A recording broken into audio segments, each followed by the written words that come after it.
All right, I want to show you an adjustment that I make in my Invisalign cases that helps with predictability.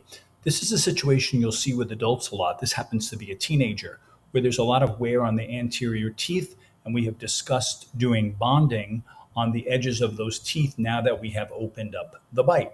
So now, if you notice, this is the target overjet that I would like. So I have a little bit of clearance, even though it's a class 1 case. And so basically, you'll notice the ClinCheck is showing some retraction of the lower anterior teeth to create that overjet. And so I have IPR there. These teeth are quite amenable to IPR given their shape and their width and the presence of dark triangles. But I want to know, how predictable is this to get this much overjet? So when you look at the retraction of the lower anterior, this is a very minor magnitude of retraction, as you can see. Now, we know when we have major translations or long retractions, extraction cases, we are focusing on maybe trying to get bodily movement. But here, the way these teeth are moving back, can you see how that's a bodily movement? And if you're new to orthodontics, the way you can tell is look at the buccal aspect of the teeth. You can see a certain amount of it now, and then when you look here, you see kind of the same amount of it.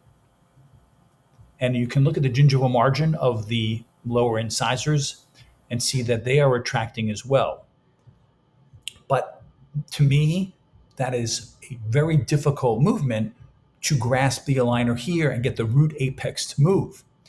And I'm not worried about tipping because the amount that I'm retracting is so minor. So the adjustment that I make is I remove the lingual root torque that was programmed to allow for a bodily movement, which I don't need.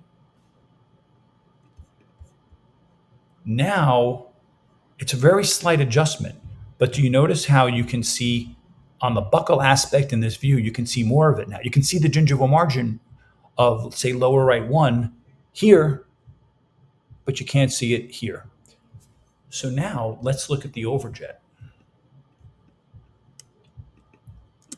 And that is pretty similar, which is good.